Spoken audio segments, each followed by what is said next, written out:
I will present, we're in the next session here, Eden, my little baby.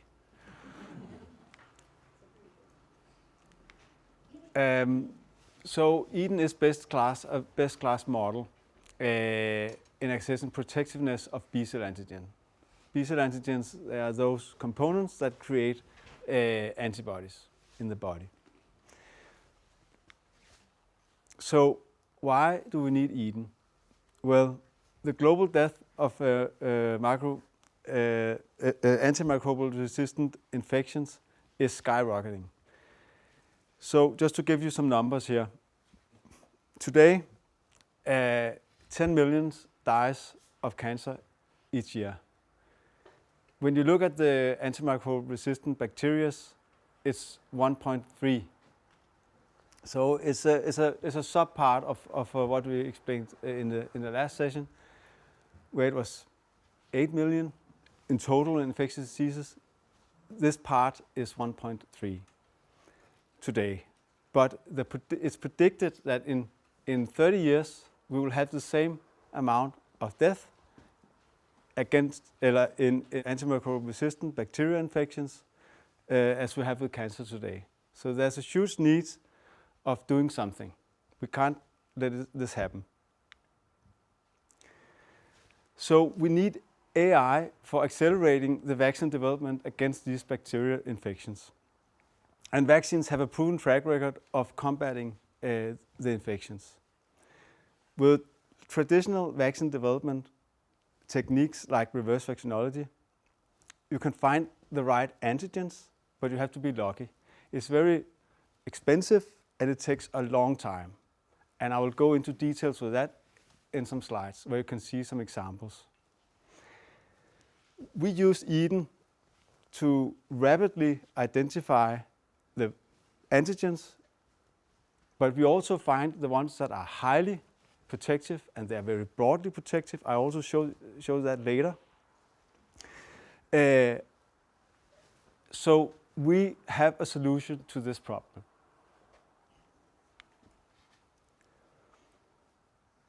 And so, as I showed you in the last presentation, we have built Eden with these components. So, as you can see, some of the building blocks are B-cell antigens. Some of the building blocks are Evaxion, as Michael told about. And then you can see that we actually are targeting both virus and bacteria. So how does Eden work? So Eden identifies the novel protective antigens by feature recognition. So what is that? It's actually like face recognition. You use the features of a protein, you train on these features, and then you learn how to find new highly protective proteins. So Eden has been trained on highly protective proteins, very unique highly protective proteins, to find new, very unique highly protective proteins that are novel. One feature could be the surface of the antigen that are likely to be where an antibody can bind. That could be a feature. That's actually one of the features of Eden. But there are many features in Eden. So how does Eden work? It works by taking in the proteins, all the amino acids sequences of a bacteria's proteome. A proteome is actually just all the proteins in a bacteria that's called the proteome. So that all these protein sequences are fed into Eden. And here you see, this is just an example. There's 2,617 proteins fed in. Then it calculates for about 24 hours. And then the output is a list of each protein. What is the predictive score on this protein should be protective or not.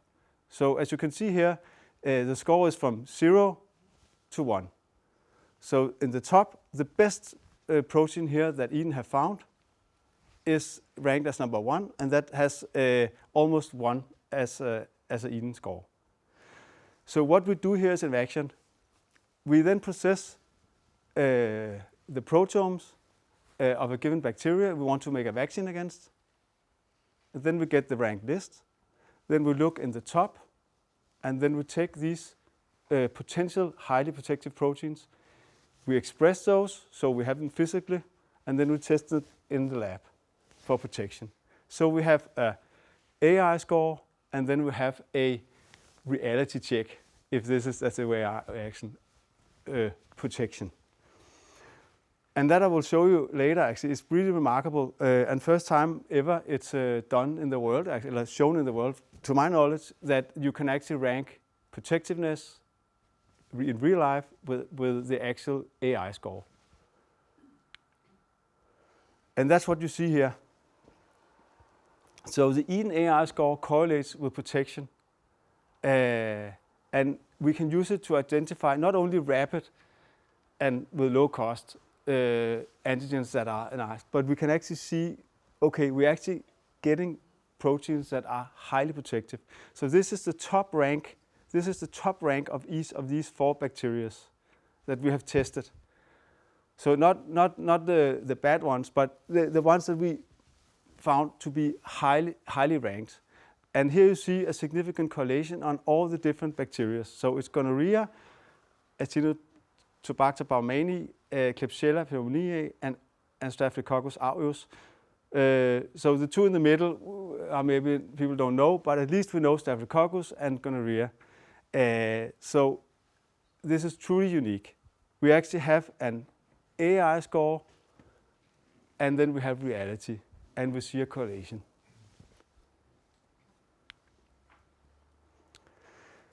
So this is finding before it was finding the best antigens. We can outperform reverse vaccinology, doing things faster and better. We can nail down and filter down instead of testing tons of proteins like in reverse vaccinology. We only test few proteins. And this is a study done by Novartis. It's a reverse vaccinology study. So what they're doing is that they test hundreds of proteins. It took them many years to make this, and they ended up having a pool of proteins, those ones here, and tested them in animal models. Before that, they did a lot of analysis and so forth, but then they found these proteins and tested them out. And the red ones are the ones that are highly protective. Then Intercell did the same. This is Streptococcus A bacteria. They did the same. They also found some of the same proteins as Novartis. They also took years of work, and they found additional one, as you can see, one red protective protein. Each dot is a protein. So what if we just run Eden? Well, in the top rank of Eden, all the proteins that have been predicted, we found in the top 40 rank, we found all the proteins they used years of work to identify. We found that just by running our Eden model on it. But what we also found was we found 23 completely novel potential protective proteins, never been tested before. So, just to recap, so we took the proteomes of the proteome of the bacteria of Streptococcus A, and we ran it through Eden.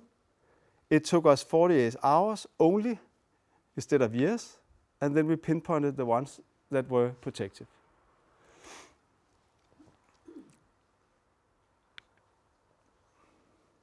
Yes. So 8 proteins was found in top 40, but we still have the additional blue ones that we could test out and see if they are protective.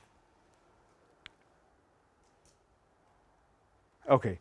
So how do we use this? We have used Eden to solve a problem.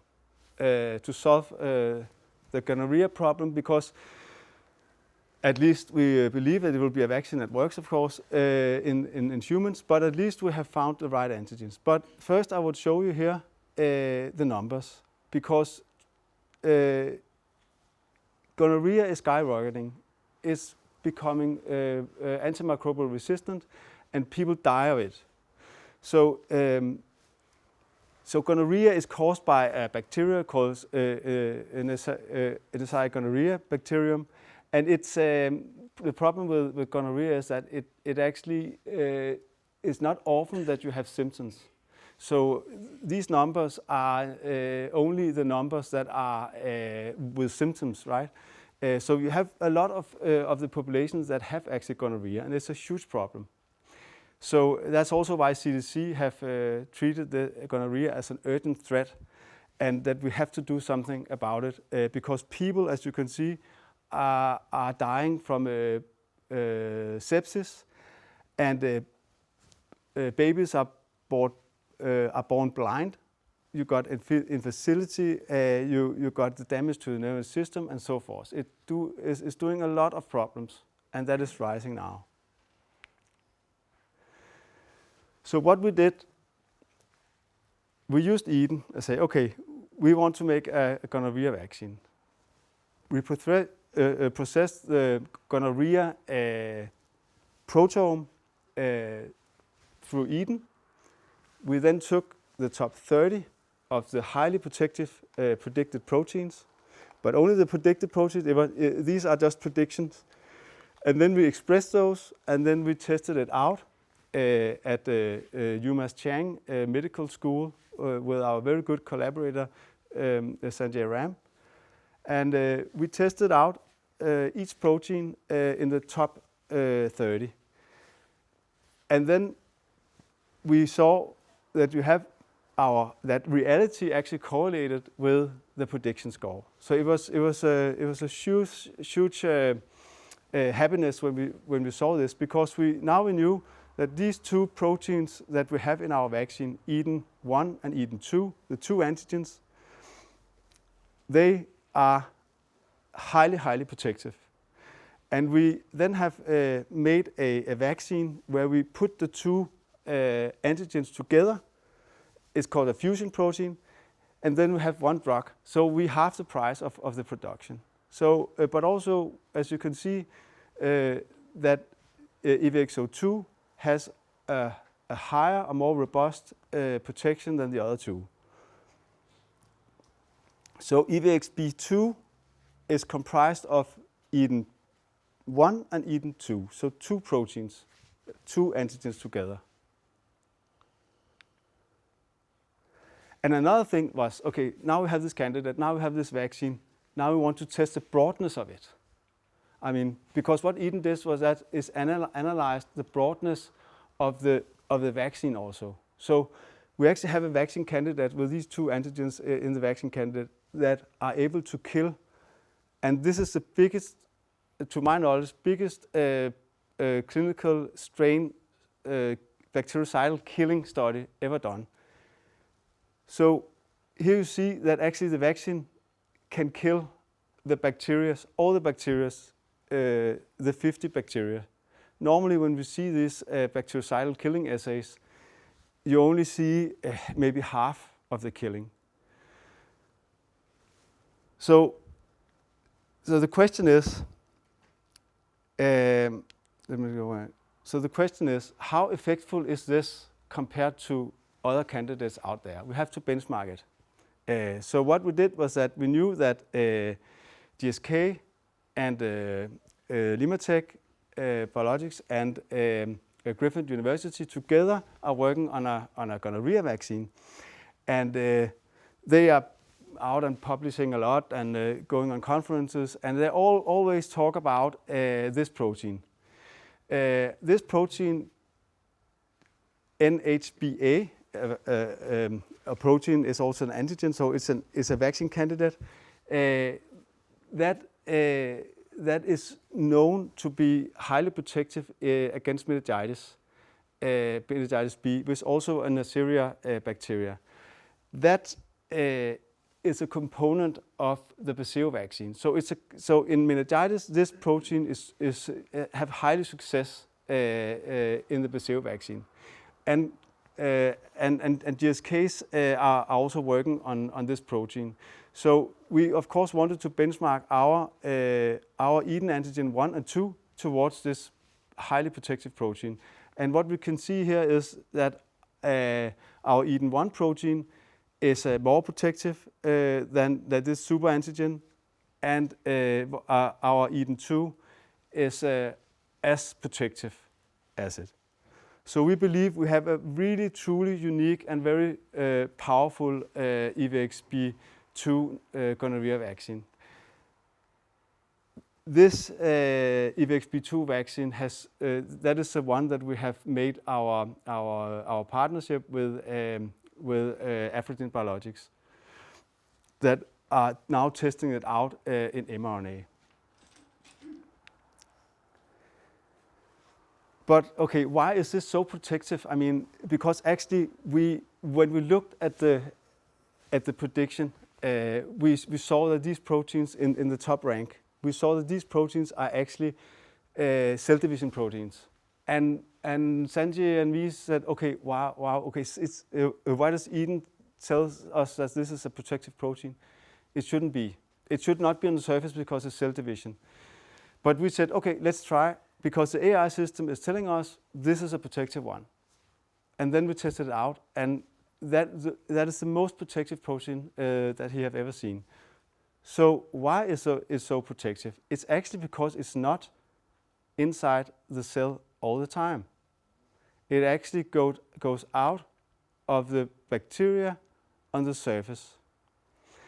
And that is why, that is why we can attack it. And when it goes out is when it's dividing. So the bacteria is dividing and is vulnerable in that. So this is a bacteria that are dividing in two. And then we hit it there, and then we kill it. So it's a bit like Star Wars.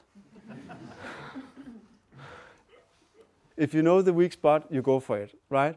So this is actually an AI-made picture that we made, because then we couldn't, because else you can't present it. So the Death Star, Luke Skywalker. So, but this opens up the potential of, this is a new class of antigens, and we see this type of protein also in other bacteria, where there is no vaccine available, where there's a huge medical need. So we have the really options of going broader with this and make partnerships. And this is just that Eden is behind several of our infectious disease product candidates, as you can see. So we really utilize the effectiveness of it. And in summary, Eden correlates with protection in identifying the most protective antigens, and potentially enabling lower risk, because you have a highly protective protein in the clinic. Then Eden outperforms reverse vaccinology for faster and cheaper vaccine discovery. And we have a solution to gonorrhea with our EVXB2 vaccine. Then we have our unprecedented broad bacterial killing with our vaccine, our B2 vaccine. And we have benchmarked it against the leading antigen, and it outperforms it.